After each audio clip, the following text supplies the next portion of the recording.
Thank you very much. I'm Bruce Devalle, and I am General Counsel for NADECO, and I'm honored to be part of an illustrious group such as NADECO that has a long history of trying to do the right thing and keep democracy safe, restore democracy, and restore the rule of law. And the primary question I think that should be asked, most of the people here in the audience know this, is why should we care about Nigeria? Why should the United States care about Nigeria? Why should the international community care about Nigeria? What would you say if I told you that there was a country that has arguably the world's oldest democracy with full participation of all of its members? What would you say if I told you that there is a country where a group of people has the oldest written constitution featuring guarantees for individual freedom and due process in the world? What would you say if I told you there was a country that featured full participation of women in its political system, both to vote and to govern? And they started doing this when Europe was in the Dark Ages, in the 800s. What would you say if I told you there was a country that is consistently in the top 10 of oil-producing nations since the 1980s?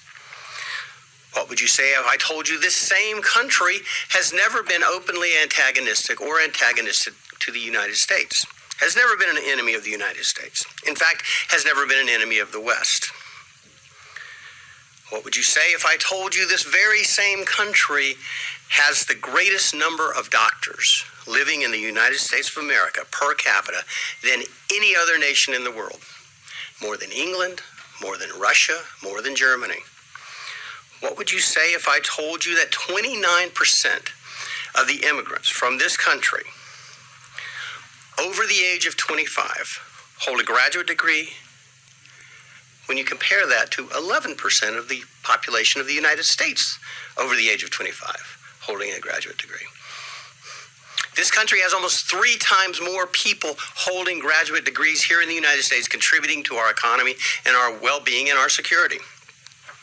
What would you say if I told you the same country has 45% of the involvement of its people, the immigrants that live here, the diaspora, in education services, and most are professors at top universities? What would you say if I told you the same country I'm talking about they're entering the medical fields and the technological fields in a rapidly expanding rate? They're increasing the U.S. economy. They are entrepreneurs. They are making America better, building tech companies in the United States to help the people back home. Would anybody be able to guess that country was in Africa? Would anybody be able to guess that country is Nigeria? Because it is. That's Nigeria. So when you say, why Nigeria, it is almost a fool's question. One of the greatest nations that has all of these things going for it, and yet we constantly turn our back on Nigeria. Shouldn't we be favoring this nation? Shouldn't we be more attentive to this nation? Shouldn't we treat this nation, this giant of an entire continent, not of a region or an area, of an entire continent that stands out as a shining beacon? Shouldn't we treat them as especially favored allies of the United States and indeed of the West? Especially given the insecurity in the world today with issues relating to extremism and energy shortages. Don't you think that this is a nation that the world should readily leap to the fore to protect, to ensure the well-being so it can continue on its pathway to greatness? Yeah, we're talking about Nigeria, the largest nation in Africa. It is the wealthiest nation in Africa, and yet it's the poorest country in the world. Nigeria now has more people living below the poverty line than any other nation in the world, which is a remarkable feat, given that there are 234 million people in Nigeria and approximately 1.4 billion people in India, the former dubious leader of world's poverty. How can we let that happen? How can we turn our back? How is that possible? Nigeria is also the site of the largest genocidal slaughter the world has seen since World War II. And yet nobody wants to talk about it. Nobody wants to do anything about it. I am here very proud to be involved with NDECO because NDECO wants to do something about that. Something is very, very, very wrong. And it starts with the ability to choose your leaders in full, open, and fair elections. Nigeria has descended into a kleptocracy. And what that means is theft is the coin of the realm. Not due process, not laws, not fundamental fairness, not the pursuit of happiness, not freedom, not family, not religion, not work, not prosperity, but who can steal the most first and go back and steal some more. And that is something that I believe the Nigerian people can solve on their own, but they're going to have the help. We cannot continue to turn our back on Nigeria. The international ramifications or aspects are very clear.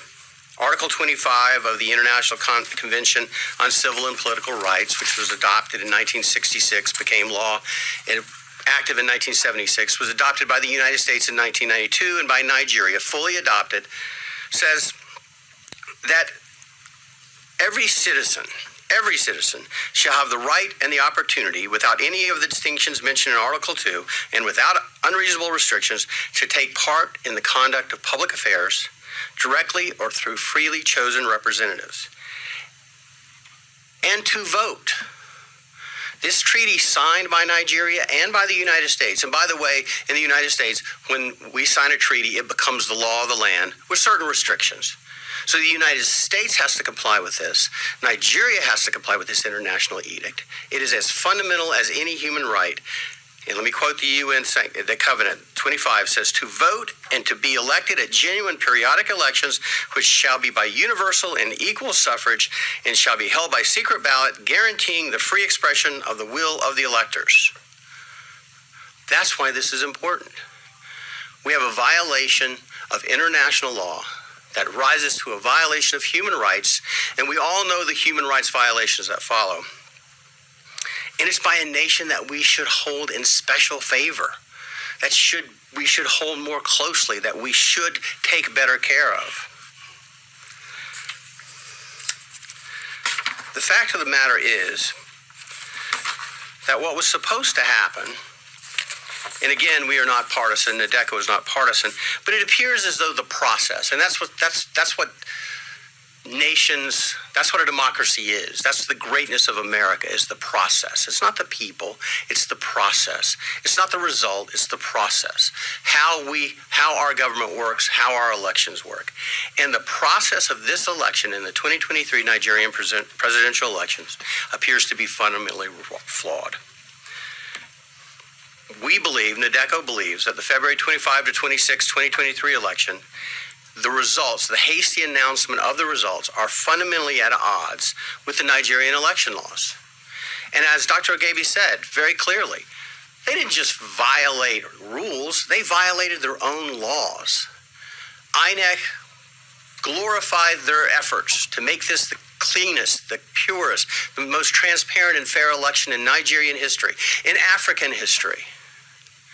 And yet, they violated every single fundamental tenet in every single law.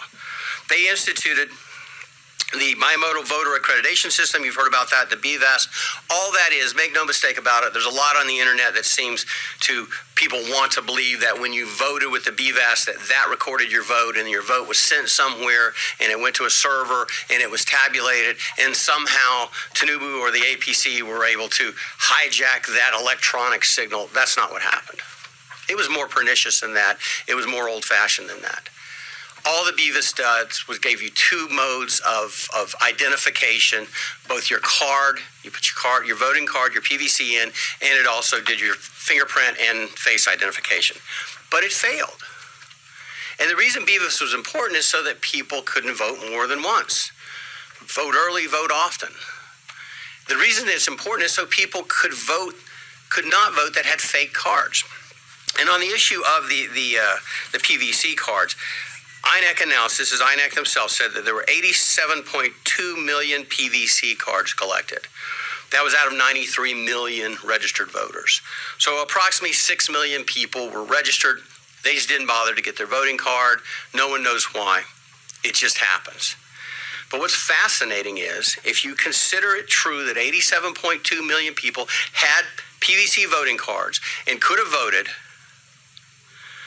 the declared winner of this election received 8.7 million votes. Now, out of 87 million, the math's not real hard. That means that Mr. Tinubu got 10% of the vote. He will be ruling the wealthiest economy in Africa with a mandate of 10% of the population. That's extraordinary. Something is seriously wrong.